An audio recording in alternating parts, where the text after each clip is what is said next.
and welcome to View from the Sideline podcast. This is episode 8. I'm Chris, and Rich is here as well. Hi Chris, how you doing? I'm alright, yourself?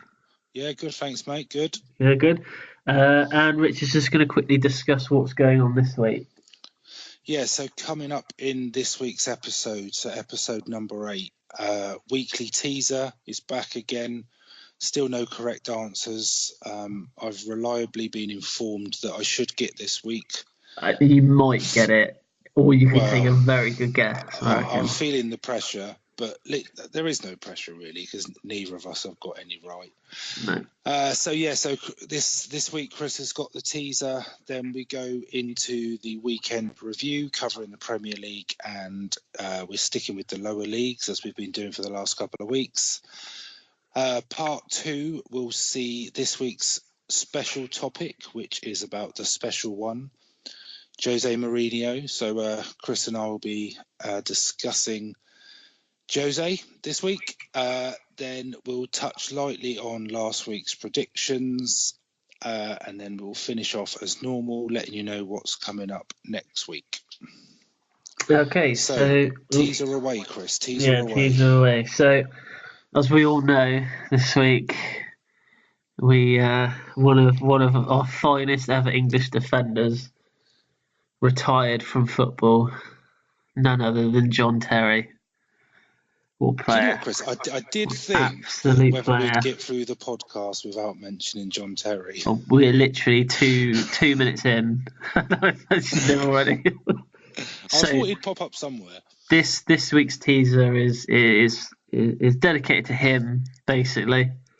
So we all know that he's probably classed as one of the best English defenders I think this country's had.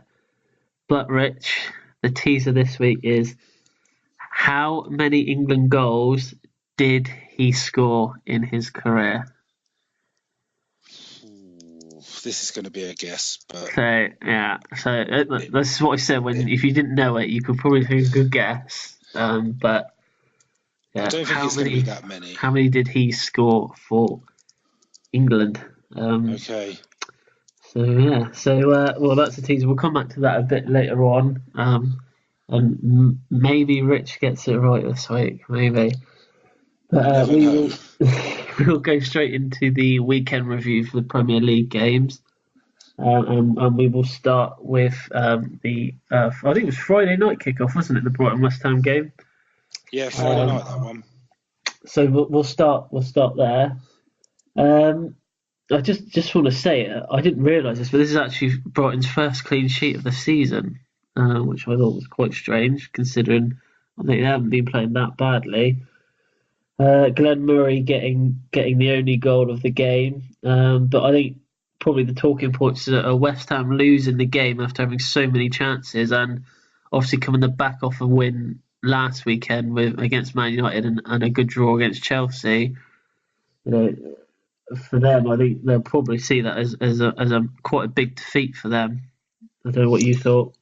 Yeah, well, I find West Ham quite frustrating. I know the last couple of weeks against Chelsea and then against United, we've been singing their praises, but I think it sort of sums them up really. They'll have a couple of really good performances, and then I'm not saying they played badly. No, they actually played quite well. Brighton. It was Brighton defended very well. Yes, I think the thing for them would be, and for West Ham fans, is the goal came from a mistake. So West Ham lost the ball in midfield. I think Brighton put 3 or 4 passes together. The cross comes in, and then Murray sort of. It's a good finish, but you'd expect him to score it. He was unmarked as well, I think, which is But I think that I'm not sure whether that's because they lost the ball. They were probably all a bit out of position because, like I say, when they lost the ball, they did break quite quickly. But West Ham didn't really offer much in the first half. I didn't think they were a lot better in the second half. I thought they would have got one back, to be honest, but Brighton defended well, and I think they probably just deserve to win that one. They'll be happy that they won that as well, Brighton. I think because I think they said in the interview after the game that they've got more points this season at this stage than they did last season. So I think that would be quite promising for the fans. Yeah. But I honestly I don't think they'll be near relegation. I think they'll be all right. I think they'll be in the middle somewhere. No, yeah, absolutely. I think they're a difficult team at home. They play well at home, so Yeah, teams will go there, and I think Brighton will pick up enough points to stay up. But yeah, frustrating from West Ham, especially after their second half performance. They had a lot of possession, a lot of chances, but they just couldn't seem to put it away. yeah. So the Burnley Huddersfield game next. Bit of a strange one. This one, obviously Huddersfield picking up a point. Obviously, a good draw for them. But one thing I didn't realise is they've only won one game in their last 17, and they've only scored 7 goals. And I didn't actually know that. And obviously, I picked them to go down at the start of the season. So obviously, with that in mind, they it was actually a good point for them. I thought the there was a few talking points I know in this one. The header by Vokes was good for Burnley, but I just wanted to get your opinion on the dive from Del Potre and then the kind of late reaction, I think, by Tarowski, where it looked like he kind of like stamped on him after he dived. And I don't know if you've seen that, but Well, firstly, the dive was it was a terrible, terrible dive. absolutely terrible, and I thought Sean Dyche's comments after the game were quite apt, really. Just yeah, Where he was talking about, he seems to be the only one that sort of seems to care about the dive, but I believe because he got booked for it, they can't take any retrospective yeah, action right, against him, which just seems crazy, really, when definitely. it's blatant cheating, and it's so disappointing to see It it. was bad. It wasn't. He wasn't even really near his foot when he went down. It was. No, it wasn't. It was one of the it was certainly one of the worst dives that I've seen. That's for sure. But It what was about terrible. so But the I mean, reaction after? yeah, I don't know. He's obviously annoyed because of what's happened. Yeah, He's obviously frustrated that the guy's dived, and he's sort of blatantly cheating. But I don't know. Did he get booked for that? he didn't I can't know. remember. He didn't. The referee didn't say it. I think if the referee would have seen it, he might have Well, been is that sent something you off. think they'll go back at? Do you think they'll go back and have a look at that? They might do. I think they might do, but we'll have to wait and see. But good point for It's a shame. Huddersfield there. Yeah, it's a Yeah, shame, really. It was a good point for Huddersfield, but that's their first goal from open play this season. it's crazy, isn't it? So, They so, are struggling. I think. so the three previous goals that they've got, they've all come from corners, but both good headers, two really good goals, Yeah, two Vokes good was headed good. goals. So Palace Wolves next. Rich, what did you think of this one? I like Wolves. I really like Wolves. They're slowly becoming my second team. I like watching them play. Um, there was a stat before the game where Palace have not scored a goal at home so far this season in the 3 or 4 games they've played. Yeah, And I mean, I know Zaha was playing. He looked dangerous in the first half. I thought the first half was pretty even. I thought it was. Yeah, they both had chances. I wouldn't say they were sort of clean cut chances, but both teams did have chances. They just couldn't take them. But it's the same every week for Wolves with me. They always look like they've got a goal in them. So while they're still in the game, where like a draw or maybe 1-0, a goal behind or something, they always look like they've got a goal in them.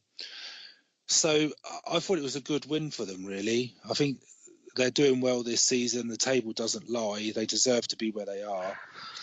And I like Doherty, the fullback who got the goal. He looks a really good player. they were saying that he's one of their longest serving players, isn't he? He was there when they got relegated, and he's been there for ages apparently. But Yeah, and I think if I'm right in saying he's just started playing for Ireland now as well. So yeah, He's playing international games, but that's 4 wins and a draw now for Wolves in their last 5. So they're on a really good run of form. They're picking up points, and they've they have had the best start to a promoted side into the Premier League of anyone. So yeah, it doesn't must be surprise doing me. something They're a good right. side. Yeah, they are enjoyable to watch, aren't they? Especially when they're passing around. From a Palace point of view, I think it's the same thing all the time with them. I think they need a striker. Yeah, I've said that week in, week out. I'll keep saying it. They need in January. They need to buy a striker. Yeah, absolutely, without shadow of doubt. Benteke doesn't. Sometimes you don't even realise he's playing. He doesn't really offer them anything. And you think with Zaha and Townsend out wide. To be fair, they're the only two that you hear when they're going forward. If you're say you're listening to on the radio, all you hear when Palace go forward is either Zaha or Townsend. You didn't really ever hear Benteke's name. So no, but Zaha reminds me a bit of Gareth Bale when he was at Spurs, like his peak just before he went to Madrid. Yeah, and it was almost give Bale the ball and he'll make something happen. Whether he beats a few players and then hits one in from 20 yards, or he's going to put a killer cross in for someone to just knock it in. That seems to me how Palace are playing at the moment. The latter stages of that game, because they were 1-0 down, they were sort of chasing the equaliser. Everything was going through Zaha, but on this occasion he couldn't do it. But it does remind me a bit of Bale when he was at Spurs towards the end. Okay, so the Leicester Everton game, it was watching it. It was one of those games where probably either team actually could have got something out of this game. I know, obviously, Leicester sending off and everything, but what a goal from Sigurdsson near the end. Yeah, that was a quality goal. The turn and then the shot. It was lovely. That deserved to win any game. Yeah, that was but that was definitely something special. Sigurdsson for me, he is. I know they've got Richarlison now, but Sigurdsson, he is probably Everton's best player. He provides pretty much every goal they score goes somehow through him. He's in a bit of form. So I think that's 4 in 4 games for him now.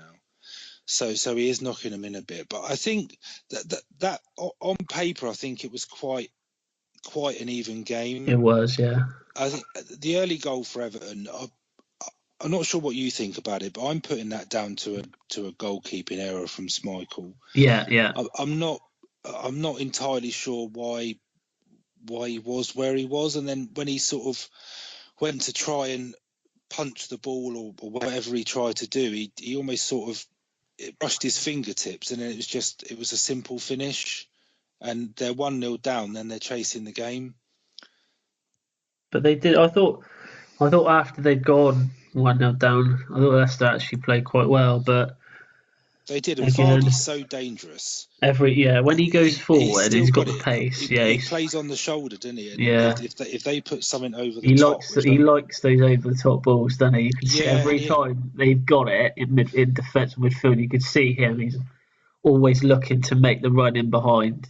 Yeah, and I think he had the beating of the Everton defence. I just think he didn't take the chances as well as he normally did. But what an equaliser as well. That was a great finish. The way Pereira dummied the defender. So he played a kind of a 1-2, didn't he? He played a 1-2 like around the halfway line, and then in. But it's one of those. If he misses the striker in the middle, he's going to be going mental. yeah, absolutely. But it was a great finish. It's just a shame. Shame they lost, but Morgan getting sent off again. I think that's his second in 3 weeks, 3 or 4 weeks, and they've both been for 2 yellow cards. So do you think he is still Premier League quality, or would you say that he's probably lost a yard or two and he is only in that team because they have got no one else, or they just they feel that he's still. You say they haven't got anyone else, but almost the forgotten man that in the summer was linked to a lot of big teams. Johnny Evans is at Leicester. Yeah. And I think a lot of people forget that. I think Morgan has I think he's lost some pace. I think that's only natural that he's going to. But part of me thinks he's still living off the season when they won the Yeah, title. he's the cap. He is the captain. Is he captain?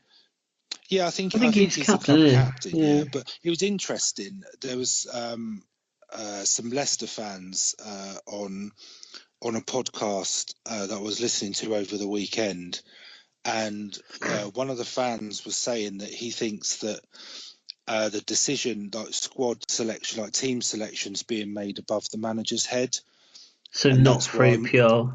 yeah, and that's why Morgan's still in it rather than Evans. But Could they're, be. they're both yellows for me. The Oh second yeah, one, definitely. Yeah. Richarlison's done him a treat, and he knows if he doesn't do something, he's in on goal. Yeah, he's coming in from an angle, and he sort of pulls him back. So it's a definite yellow. But I just find it a bit odd that two sendings off quite quickly, but they're both for two yellows. You'd maybe think he would have learned from the first one, but Maybe. I don't know. He's an okay player. I'm not convinced he's at the level that Leicester need him to be honest. Okay. Well, we'll move on to your team now, Rich. The Tottenham Cardiff game. Yes. I'll let you lead this one. Well, so start off with a stat, and I know I've mentioned this before, but that's 38 games now that Spurs are unbeaten against promoted sides. But Well done. we've got, thanks, we don't win a trophy for it. We should do, but we've got Wolves away in a couple of weeks, so I think that it may well go. Yeah, that's the game I'm not looking forward to be honest. But Spurs didn't really play that well, but they got the 3 points, which is the main thing. I don't think it was a great game for a neutral, but I'd say there were some positives. I really like Danny Rose. I think Spurs have got a bit of a different dimension when he plays. He's always getting forward. I know he won the penalty against Huddersfield last week, and then one of his breaks early on led to the corner, which Spurs scored from. Which was poor defending, by the way, from Cardiff. Yeah, it was awful defending. I think any sort of defence should always work on winning the second ball, but Cardiff sort of, their defenders just remained motionless, and Dyer had a pretty easy finish, to be honest. So early goal, good to go up 1-0, but Cardiff had their chances. I thought Alderweireld played really well. He cleared one off the line in the first half. One thing I am noticing about Spurs at the moment is the way Son and Moura are playing a lot more advanced. Obviously, both really quick, so I think Spurs are trying to utilise their pace up front. And Harry Kane's almost playing a little bit deeper. Yeah. Almost like a proper number 10 rather than leading the line. The roles seem to be slightly reversed, but yeah, I don't know. 3 points is 3 points. I'm not overly enamoured about the performance. If you think of who Spurs were missing, so I think like Dembele, Eriksen, Vertonghen, Dele Alli, they're missing some key players. But I know what you want to talk about in this game, Chris. I've been waiting for this. I know what you want to talk about. Your view on the sending off, please. It's a sending off. Sending off. I would 100% agree with you on the sending off. You would agree? Yeah. I was just winding you up earlier. Yeah, it was a clear sending off. Obviously, you don't know. Chris has been winding me up all day, saying that it was never a sending off. So I was waiting for a heated debate. No, it was. I tell you why I think it's a sending off, because I think it's a professional foul. I don't think that a player needs to be clean through on goal to be fouled. No, it was an awful tackle. The key things for me were, one, he was absolutely not looking at the ball. No, not at all. He had his eyes firmly on the player, and it's a flying shoulder. I think that would even be at least a yellow card in rugby. So I'm not. I know Neil Warnock sort of apparently he made some comments to Harry Kane about sort of playing to get the man sent off, but for me it was a definite red. Because Kane got burnt, didn't he? Yeah, When he Meat did got sent after, off, he yeah, got but burnt. Yeah. it's a definite red for me. It's a Yeah. stupid challenge, and He never played to like that for Yeovil, mate. He was always a good well, lad there at you Yeovil. go. Well, So, I thought Spurs might have gone on and got a couple more, but it's always dangerous at 1-0. But 3 points is 3 points. Sometimes you got to win ugly. so the might be one of the more surprising results of the weekend. The Watford Bournemouth game, an emphatic win for Bournemouth in the end. Some good counter attacking from Bournemouth for the first goal, and actually Watford were actually on top for most of the first half until sending off. Not sure what you thought on that, but to me, Well, he had to go. I think yeah, his I think the second. again similar to Morgan. I think they're both yellow What I can't cards. understand is the he knows he's booked. First off, he's pulling the guy's shirt, which would probably have got him sent off anyway. And then for the player to go in the box and then Kabasele just to trip him up, I just can't understand it. Anyway, after he was sent off, it was really all Bournemouth, and they really showed some really nice, slick sort of like moves going forward after the sending off. I thought, and Yeah, I agree. I really enjoy watching them play football as well at the moment. So I know Bournemouth were unchanged from last week, which is one thing I do like about Bournemouth and about Eddie Howe, where I think I think some teams almost rotate the squad depending on who they're playing and how they want to play, which is all well and good. But I think Bournemouth do give some consistency with their starting 11, and I think I'm not overly surprised Bournemouth won. I was surprised by the scoreline because, like you say, I thought Watford were pretty much in control until the sending off, and like you say, Bournemouth are good on the break. I mean, Cathcart missed a sitter at 1-0 for Watford. If Yeah, that goes in, then it's a completely it's a different different game, isn't it? game. Yeah.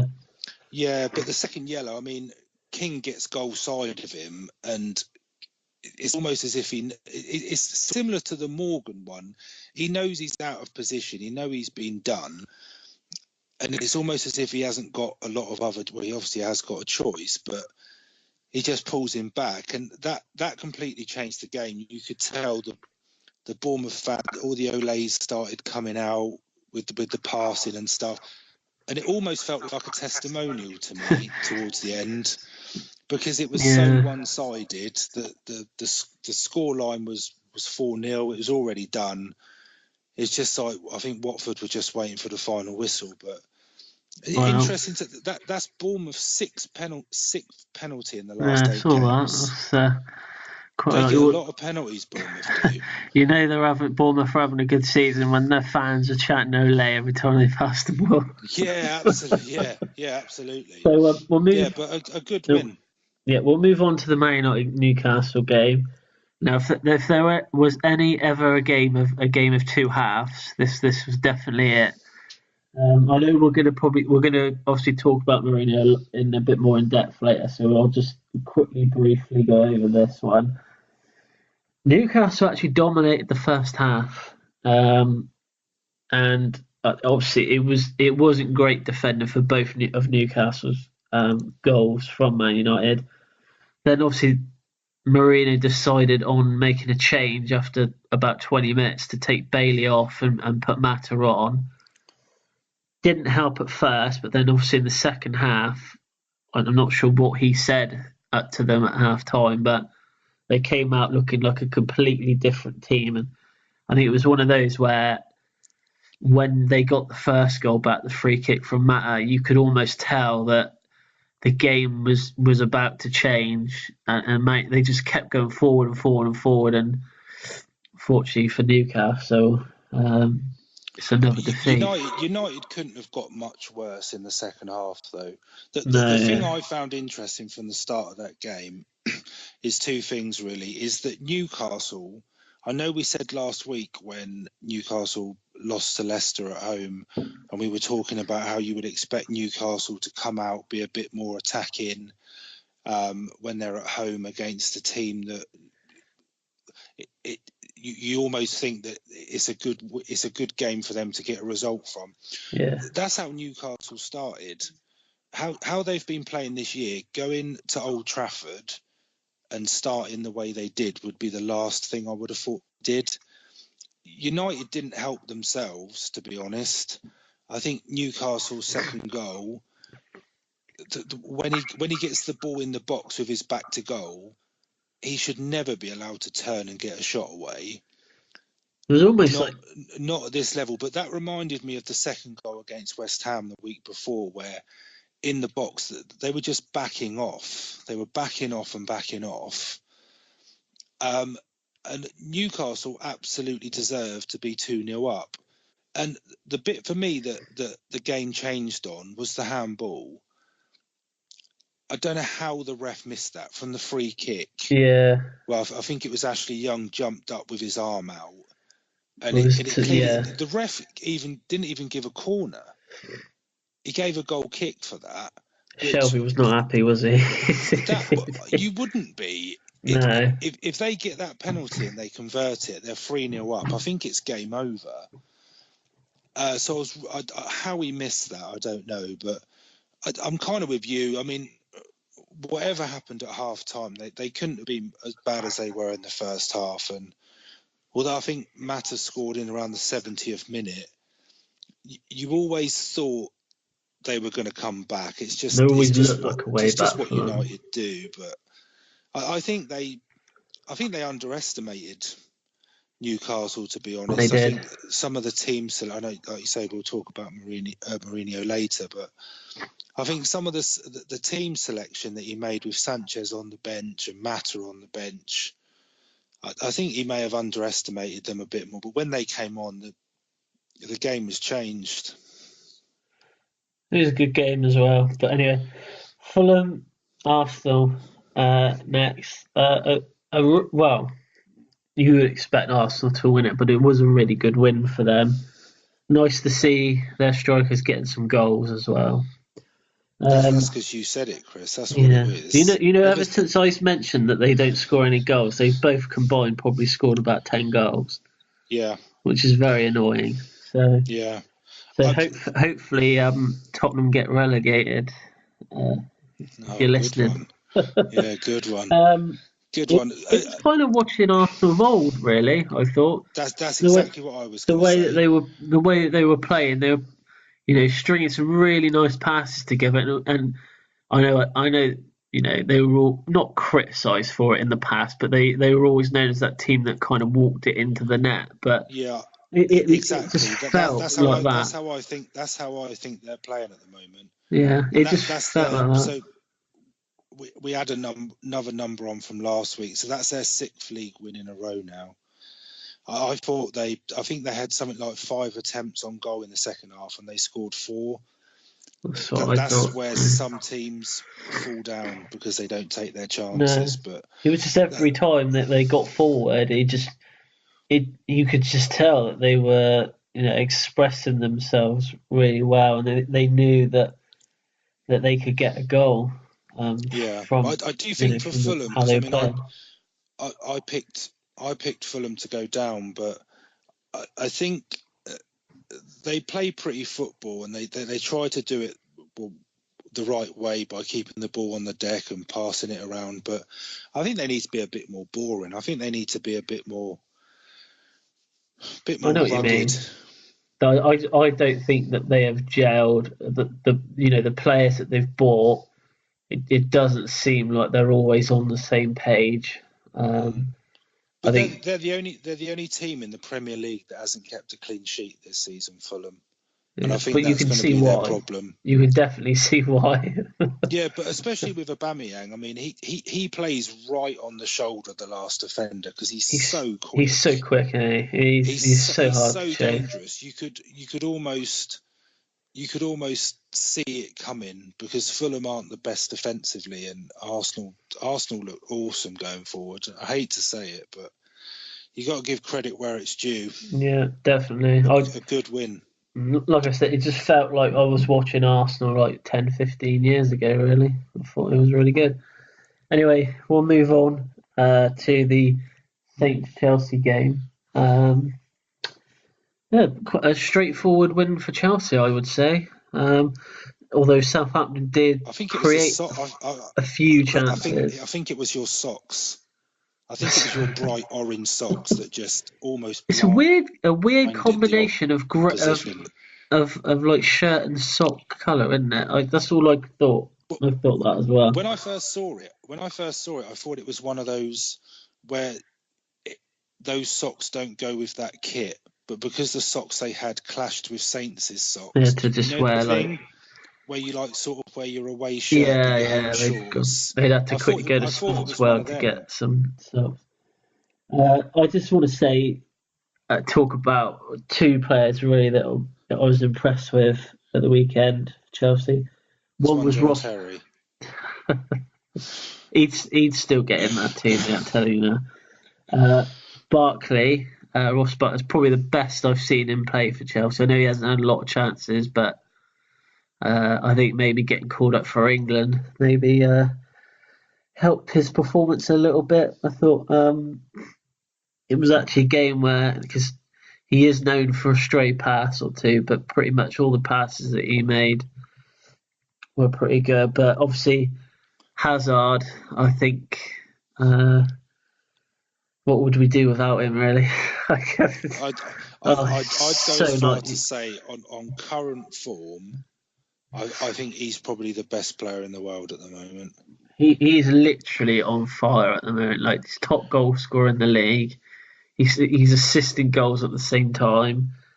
It just looks like he just makes stuff look so effortless sometimes. When he's got the ball and a defender's coming towards him, it's like he already knows 5 seconds into the future where he's going to be. He's an unbelievable player. But I see the Madrid rumours have surfaced again we don't need to talk about that anymore. I think if he goes. He deserves. He to be fair, he deserves to play for the best team in the world, whoever that might be, come the end of the season. All I know is when he does go, he is going to leave a big hole in that team, almost like when Gareth Bale left Tottenham. I think it'll be the same sort of impact. But he'll be replaced by 7 players, 5 of which are rubbish. That's what Spurs did. Not. I can't disagree with you. I thought Hazard played really well. Saints didn't help themselves yet again. The first goal, similar to West Ham's, the Saints give it away. Sort of in midfield, couple of passes later, Hazard's 1-on-1, and he's not going to miss that. Barkley, I see what you're saying about him, but for me, the jury's still out. I think when he was at Everton, he was a bit too inconsistent for me. I know he had a few injuries. He was sort of billed as the next Gaza, the next big hope for England. Maybe it's just game time that he needs, and he seems to be getting that at Chelsea. He is getting it now. From an England point of view, I hope he carries on. But yeah, Saints, I don't want to keep going on about shots on target, but I think sometimes it's an interesting stat. So both teams had the finishes 3-0. I think that sort of says it all, really. Danny Ings had a great chance at 0-0. If he puts that in, then Chelsea. I mean, again, they'll probably come back into the game, but you're making them chase it a bit more if you go ahead. third goal was the one-touch passing and the movement, which all sort of circles around Hazard, was a good goal. Yeah, and then Morata scoring, which was good. And I do worry about Saints. Six goals in 8 games so far this season. I think it's only Cardiff, Huddersfield and Palace that have got fewer. And if you're sort of talking about your goals for column and you're including yourself with Cardiff, and with the greatest of respect, Cardiff, Huddersfield and Palace, I think you're always going to struggle. Definitely. But so I think Saints, I think this January window might be I'm not saying they need to go out and spend millions and millions, but I think they need to. I'm not sure on Mark Hughes, just to put it out there. I'm not sure what he gives you. I think he's still living off the fact he saved them from relegation last year, but wherever Hughes has gone, I'm not convinced he's progressed any of them, to be honest. He didn't really do anything at Stoke, really, did he? They just remain kind of. Yeah, but I saw something today. And I had to double check it. Leicester have won more games at St Mary's in the last however many months than Saints have. Yeah, I saw that. That's crazy. Yeah, I can't remember what the time period was, but for an away team to have won more games at your ground than you have, it's just, I don't know. They won't be putting that in the match programme anywhere, I don't think. No, absolutely. Yeah, absolutely. Okay, not. So the last game was probably billed as probably the game of the weekend. Unfortunately, it did not live up to expectations. It was a very, very dull game, I thought, and considering the talent that you had on that pitch, I think you would have expected a little bit more. I don't think there's even really that much to talk about, to be honest with you, in this game. There's, apart from the penalty miss, I don't think the ball's landed yet. And what I could not believe is after the game when I don't know if you heard this, but they interviewed Pep Guardiola, and they were talking about the penalty miss, and then the guy mentioned to him, he said, "Well, do you know he's missed 4 of his last 7?" And Guardiola said he didn't even know that was the case. It just, to me, it feels like you should know who your best penalty takers are. Well, yeah, I don't know. I think for a professional footballer's perspective, I know there was a bit of a discussion around who's going to take it between Mahrez and Jesus, but Jesus wanted it, didn't he? He wasn't very happy that he didn't get it. You expect them to score. The funniest thing for me is they did a Sky graphic. You know when Sky put the red and yellow balls? Yeah. They were all over the place. There was sort of a big skyscraper on the left-hand side. Yeah, the moon. Ball right at the top. But I don't think anyone would have picked that to be 0-0, to be honest. For me, I'm surprised Sane didn't start after how he's played the last couple of games. Yeah, he's been their best player last couple of games, and then to see him not start, I think, I think in hindsight, both teams would probably be happy with a point. I think Liverpool would be happy with a point after the penalty miss. But I think before the game, City probably would have been happy with a point after how they got on against Liverpool last year. So I'm not sure. Both teams are still undefeated. I'm not sure they're going to be that upset about it. Everything with Liverpool comes back to Salah with me. When he's not on two big games, Chelsea and Man City, he's done pretty much nothing. And last season, he would have run those games. He would have scored goals, wouldn't he? It's an odd one to see a player like that have such a good season, and then all of a sudden he looks like he is really shot. I don't know whether it's because he just needs a rest. Maybe, I don't know. Because obviously, I'm sure it'll come good. Cup, but I just find it a bit strange. Well, they were saying, I'm not sure if you've seen, but they were saying when he came off against Chelsea and he took his top off, he still had his shoulder was still in strapping, like that stuff that they use for the muscles and stuff. Oh, is this all going back to Ramos? Are we still living off that? So this then led Liverpool fans to say that the reason he's not playing well this season is because he's still carrying an injury from the end of last season, because obviously he was at the World Cup. He hasn't had time to rest, so they'll be blaming Karius next. Yeah, It'll be Yeah, as it strong. is. You But know what they're like, but just one thing from the post-match, I did think it was definitely a penalty. oh yeah, we was And penalty. I Yeah, think fair play to Van Dijk for coming out afterwards and saying as much and but saying that it's something he'll learn from and it won't happen do you think again. he I would have thought that said was that quite refreshing. if they would have scored? Do you think No, he he would have said probably that? he probably Yeah, wouldn't, but I think he didn't have to say anything. yeah, I see what you mean, but But I think it's quite refreshing that he's been honest, and they'll both be there or thereabouts this season. very So close I at don't the think it's top the end of now. the world that it's a result. I just think take the penalty miss out of the equation, it's probably a better result for City. Yeah. Well, that was the Premier League review. We are now going to move on to the EFL leagues, and Rich has got the Championship and League One. Yeah, so starting off in the Championship, so it's all change at the top of the table after the weekend's games. So Sheffield United are now top, which may come as a bit of a surprise. So they got their fourth win in a row, which was a 1-0 win at home against Hull. So Sheffield United doing really well. West Brom are in second. They beat Reading 4-1 at home, despite going 1-0 down in the 6th minute. And it was 1-0 at half time, but West Brom put 4 away in the second half to move up to second. They're doing well, aren't So they, West Brom at the moment? They're yeah, scoring they a lot of are. Yeah, goals they're as doing well. good. They've got good strikers. I like Gale and Rodriguez. I think that's probably the best partnership in that league. So yeah, Sheffield United and West Brom are both now unbeaten in their last 5 matches. So that probably indicates why they're first and second. Leeds have dropped to third after a 1-1 draw against 7th place Brentford. Leeds still there near the top, although they're not playing great. Middlesbrough dropped to fourth after a surprise 2-0 home defeat to Nottingham Forest, who are now up to fifth. So Forest doing well. I think that will turn a few heads.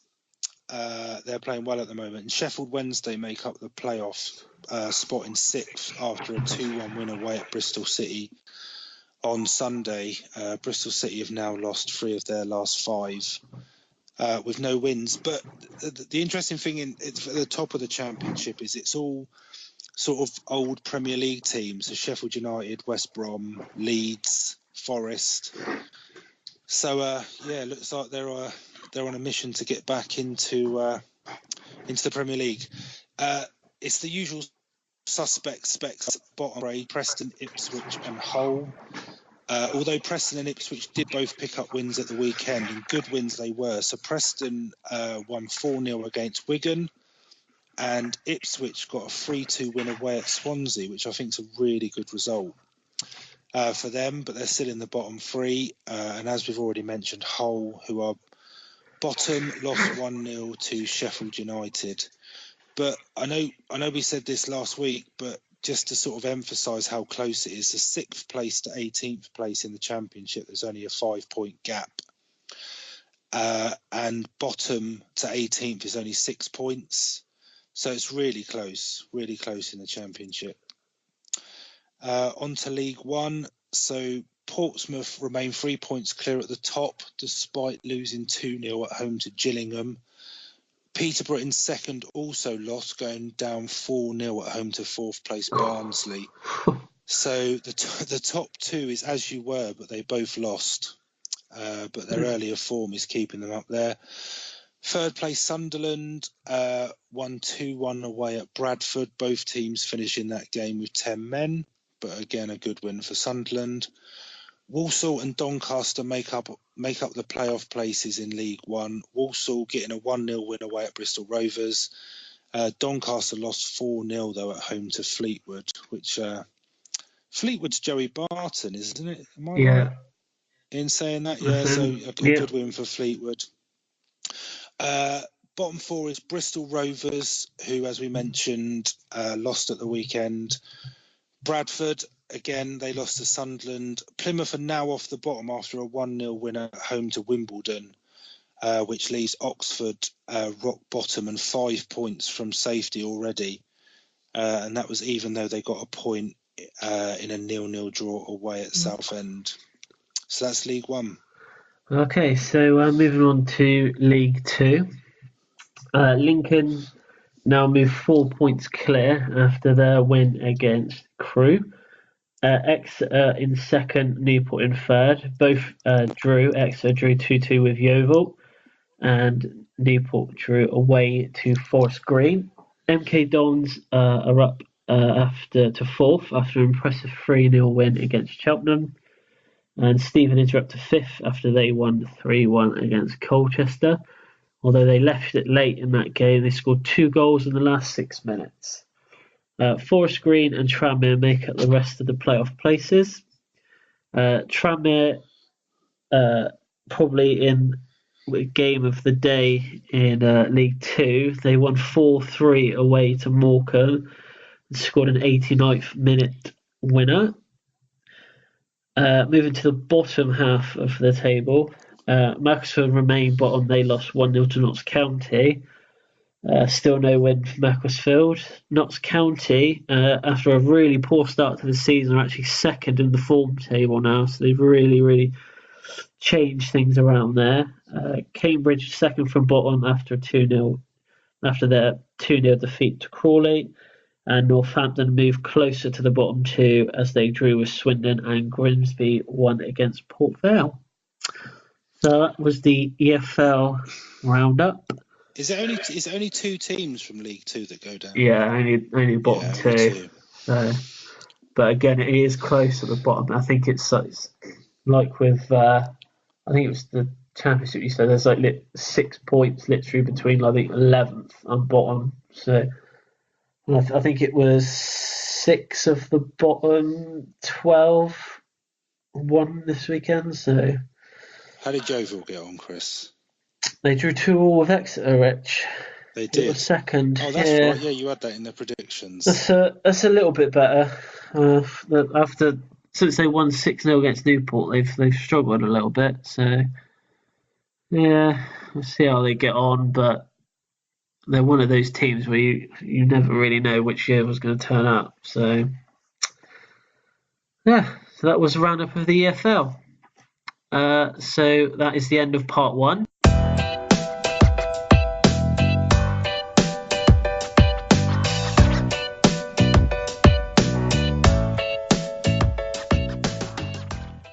Hello and welcome back to part 2 of today's episode of View from the Sideline podcast.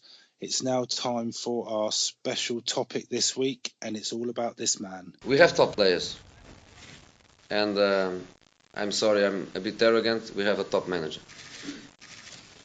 Porto to win the Champions League has to beat Partizan Belgrade, Real Madrid, Marseille, Olympique Lyon, Manchester United. Again, please don't call me arrogant, because what I'm saying is true.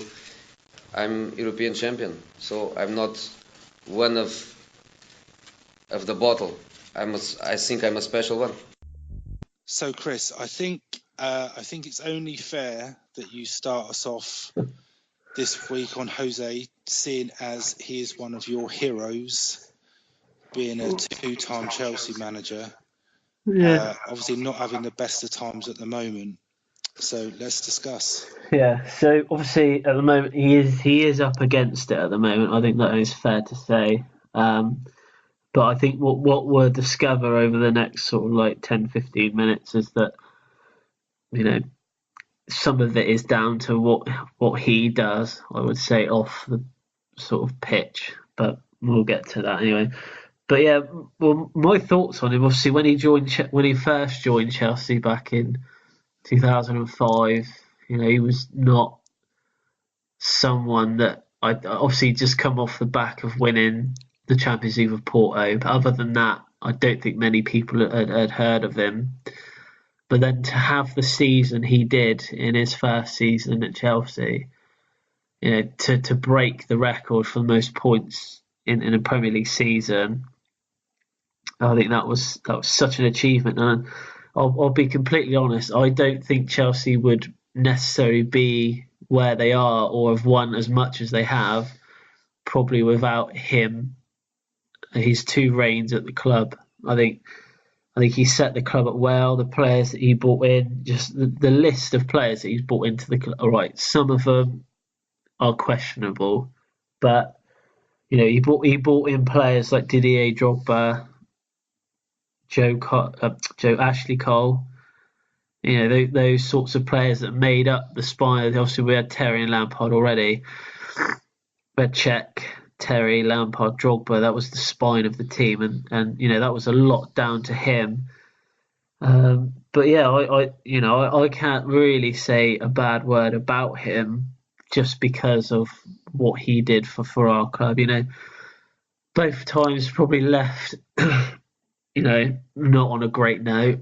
But obviously, for him to come back the second time, obviously the club must have trusted his judgment and his management skills. But I think you've only got to look at what he's won, at the clubs he's been at to know that he is, he's up there with the best managers. I think, we've seen in football. I'm not going to disagree with you, Chris. Yeah. But I think I may have a more slightly less biased view of it than yourself. But yeah, touching on a few points, because the question I'm going to ask you is, so I don't think there's any denying his record and the trophies he's won. So I think I'm right in saying this. So 2 league titles in Portugal, 3 in England, 2 in Italy, 1 in Spain, 2 Champions Leagues, 1 Europa League, 1 FA Cup, and 1 League Cup. Yeah, 25 in total. And the one of the things that strikes me with Mourinho, if you look at his win percentage from all the teams that he's managed, so his highest is at Madrid. So these are all from 100 plus games. So his winning percentage at Madrid was 71%, so just under 72% at Madrid. His first spell at Chelsea was 67, and his second spell was 58. So the thing with Mourinho with me is, and the question I'll put to you is, so from how you've described him and what he's won, how has he ended up in the position that he is at the moment? And one of the things that strike him for me, and my personal view on Mourinho is I like him. I think he's good for football, but I would hate it if he managed Spurs. I think he's good for the game. Yeah. But I don't like the circus that comes with him. So yeah, and if you look at all his previous clubs, and I think you almost hit the nail on the head, they've all had a really good spine. And yeah, he used Abramovich's millions to build a team, that was probably one of the best that the Premier League's ever seen. But why is he in the position he is at the moment? Is it him, or is it the team? Is it the club? Well, is unfortunately, the history of United that he's struggling with. What do you think? I think that it is. Like I said just a minute ago, it is down to him. I think as a manager, as to why he is, some would say, failing at the moment. I would, going back to Chelsea, he didn't. His second time in charge at the club, we'd just gone through the first season, going through to the second season, and there was talk that he had a list of players that he wanted to buy, but he was told that he couldn't buy these players purely just down to the price of them, and the club was, we've got quite a big squad as it was.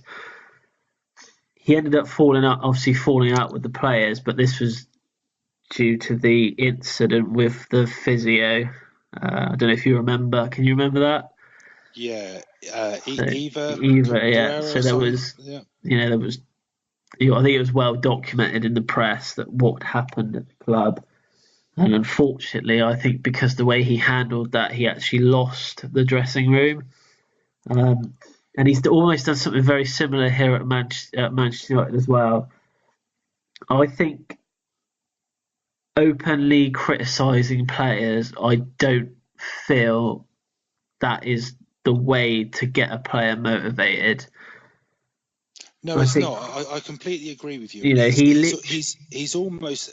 I think I would say he's the only manager in the Premier League that does that. But I can't help but think. So one thing that I'll pick on that's come out today is what Wayne Rooney has said about the players need to stand up and take accountability as well. It's not all about the manager. yeah, And I do agree with that to a certain extent, because when they cross the white line, they can have all the instruction, all the coaching that any player can have, but they still need to perform. But calling the players out like he does absolutely nobody any good at all. And I don't I don't have the association with Mourinho like you do, but I almost feel he's playing the victim, because in the summer it was quite clear that he wanted some centre halves. yeah, He wanted to strengthen the squad. I see today that United are being linked with two more defenders, one who's at Inter and one who's at AC Milan, and it's almost as if he's making it clear to the hierarchy at Old Trafford that he's not happy with the players that he's got. Therefore, he's calling them out to get a reaction to say, you didn't back me in the summer. This is what I'm left with, and it's not good enough. That's almost what it feels like to me. I think you're right there. I think like a bit like with the Chelsea scenario, it's almost like he's chucking his toys out the pram just to see if he can get a reaction from the board. Like the thing is because obviously his most recent victim was probably Martial and Pogba. Obviously the Pogba incident at the training ground, but with Luke Shaw as well. Obviously 2 seasons ago when he made some comments about Luke Shaw. But Luke Shaw's kind of turned that. He's kind of made it into a positive, and now he's playing week in week out for Manchester United. But you know, for me, it just feels like when he doesn't get his own way, like you said, he takes it a bit personally, and it's almost like he sets out on a course of a bit of destruction, or he makes the odd comment But that's on the drama. TV That's the drama. to get a That's what I reaction. feel that follows him. I think he's always got the mind games. He's always got he'll storm out of a press conference. It's all almost about making a scene. But I'm not solely convinced it's him. There's still a bit of me that thinks that anyone that went in at United is going to struggle to a certain extent, But purely because of do what you Ferguson do you think did. this is because And of Alex Ferguson? So because obviously Alex Ferguson was so successful that anyone after, obviously Moyes took the biggest hit of them all because he was obviously he was on a he hide into he, nothing. But he was the first there's one. been a lot of comparisons this week from their comeback against Newcastle. There's been a lot of talk about when Ferguson first took over, and I think there's two games, one against Forest where Mark Robbins scored, and then also the FA Cup. I think it was Lee Martin against Palace, and there was always the talk that those were the sort of two goals that saved Ferguson's career, because at the time United were struggling, Yeah. etc., etc. But in my opinion, the days of managers sticking around for 10 plus years, like your Arsene Wenger's and your Alex It's not going to Ferguson's. happen. No, I don't think it will. Even Eddie Howe at Bournemouth, I think he's now the longest serving manager. But let's be honest, if they carry on the way they're going, someone's going to come and snap him up before he's sort of served 10, 15 years there. Yeah. But I think that there's something around United fans have been spoilt for such a long time while Ferguson was there. David Moyes, love him or hate him, he was never really going to succeed there. Neither was Van Gaal, but I think Mourinho's got the capability and he's a good enough manager to succeed there. But to me, the players just aren't good enough. Some of No. your Pogba's, your De Gea's, I'm not Sanchez's biggest fan, but he's a good player. Lukaku, but that's about it. If you think when Ferguson was there and United were at their peak, every single player from 1 to 11, even the bench, they were all world-class players who would change a game, or they knew the Man United way. Because I also heard this week, admittedly it was at half-time in the Newcastle game, so I guess there was a bit of anger around United fans, but there was a few people on the radio calling for Ryan Giggs to come back. But what I don't understand, why? Because he understands the United way. But that doesn't make him a great manager, does it? No, I don't understand that. My argument to that is you can know the Man United way, but if you haven't got the same sort of squad that was there, then you're not going to succeed. It's like saying about Spurs and their history and everything that goes with being part of the setup at Spurs, but. Do you know what I mean? You wouldn't bring an ex-player back just because they know about the club ethos. That's only part of it. The squad, in my opinion, isn't good enough. I would go as far as to say I think the squad that Mourinho's got at the moment is probably one of the worst squads he's had as a manager. It's probably fair to say, but it's out there. Would you say? That's going to go viral now, isn't it? I'm going to get a lot of stick for that. So would you say, 6-7 years ago, Alex Ferguson decides to retire? Do you think he retires because he knows that squad that he's got at present, he isn't going to be able to get back to what he had, say, 10, 15 years ago? So do you think he could almost see a crystal ball when he thinks... Not things aren't going well. I think Ferguson was always good with recruitment. I think there's probably, if you think how long he was there and how many signings he made, there's probably only a handful that didn't pay off. But with Ferguson, he was an absolutely unbelievable manager. You knew exactly where you were with him. The respect the players had for him was second to none. That's probably where Mourinho's falls down a bit at the moment, because he hasn't got that. I don't think he has. So going. Sorry, carry on. I think Ferguson's time was just up. I think it's as simple as that. So go just quickly back to Mourinho.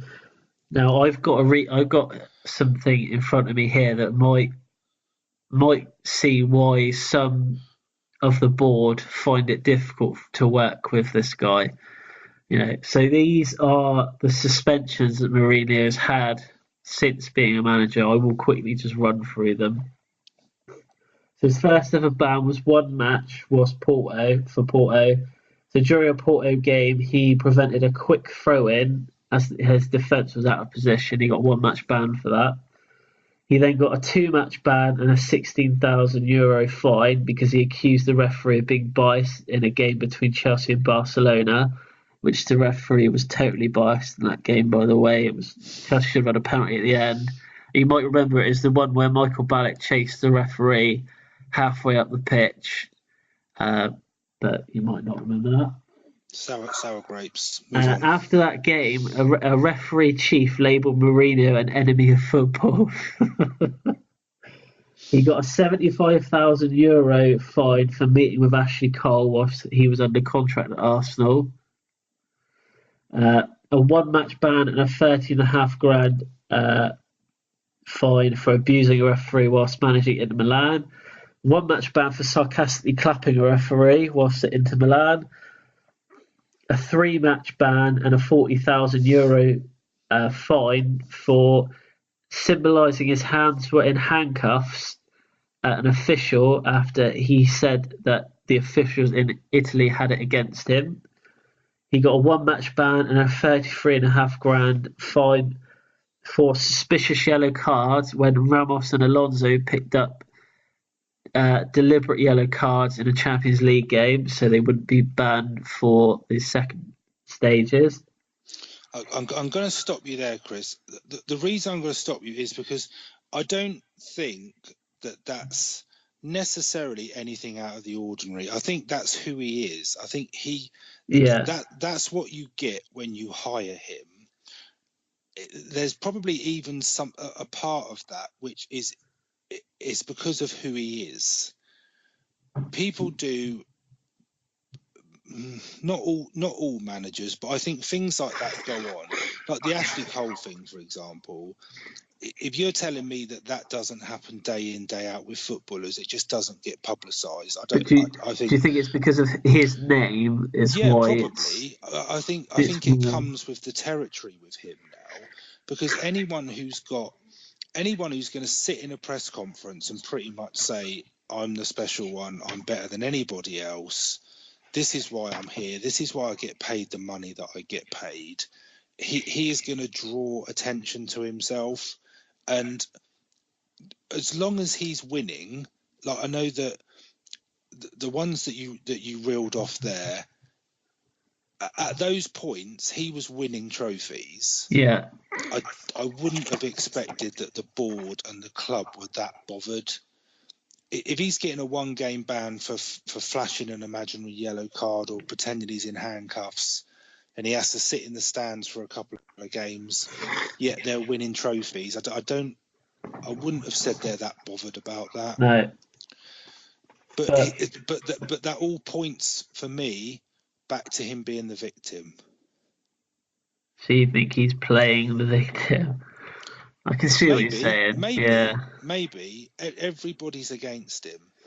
If he loses a game, I mean, I haven't followed his career with great sort of detail, but I can't imagine that there's many games where his teams have lost and he's turned around and said, "Well, we just lost to the better team." No, he has an answer for everything, really, doesn't he? Yeah, he does, But I think, well, I don't know about you, but I would say that he is probably one of the best managers out there.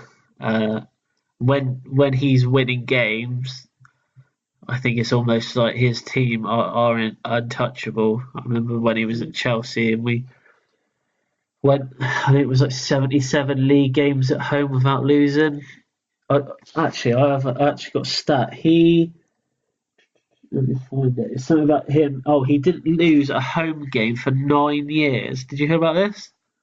No. So between 22nd of February 2002 and the 19th of February 2011, he didn't lose a home game. This is whilst he was at Porto, Chelsea, and then he lost to Sporting Gijon when he was at Real Madrid, which ended that run of 9 years. He was just shy of it was just shy of 9 years. Sorry, he was 3 days short.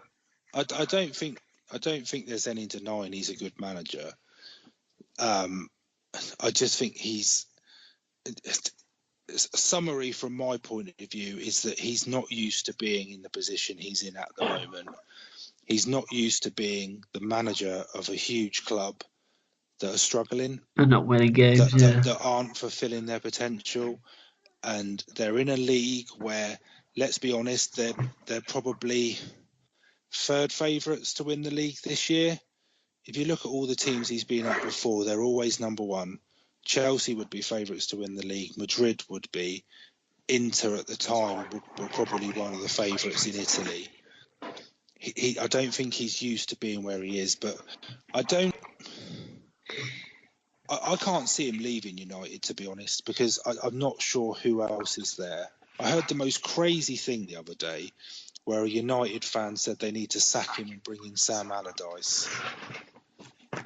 Right, we're going to end it on that note. I think that's just ridiculous. A United fan actually said that, but that's probably a good way to end the topic. He is not a United fan for saying that. Right, anyway, no, probably. But that is I think he'll stay at United. Mourinho, I don't think they'll sack him. He will leave there. I know he got sacked at Chelsea, but he will leave on his own terms. Yeah. and I don't think there's anybody else out there that's as good as him. I think the players need to take a look at themselves and start performing. If they're not performing for him, they perform for the club that they play for. Yeah. Okay, so we will end it there. But I think, Rich, you've got some information regarding the predictions. Yes, so predictions for the week just gone. So Tom was our guest predictor. The results have been published online, so they're on Facebook and they're on Twitter. Paul still leads the way in the table. I'm dropping like a big brick. Not doing too well. No predictions this coming week because of the international break, but it will return for the following week, and we have an extra special guest predictor who I won't reveal at the moment. We'll keep everyone on tenterhooks, ready for the big announcement. We've got an extra special guest predictor coming up. Quickly on the predictions as well is I'm not sure if we mentioned this before, but we've agreed that the winner will receive a trophy. Yes, there is a prize. So there is a trophy coming. Well, exciting. At the moment, going to Paul, but I'm hoping that I can get those averages up, and then I can present a trophy to myself, and I'll have more trophies than Tottenham. I'll make a special trip down to you, Chris. I'll make a special trip down to you to hand it over. But there's a reason to get involved, everybody.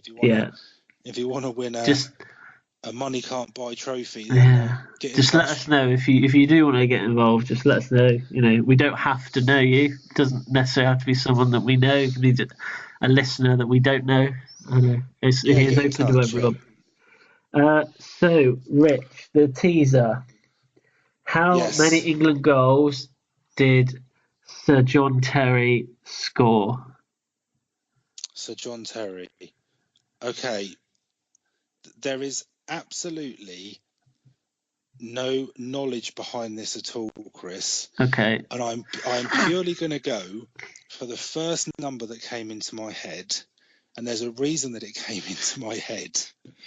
Because I think it's the shirt number he used to wear when he played for England.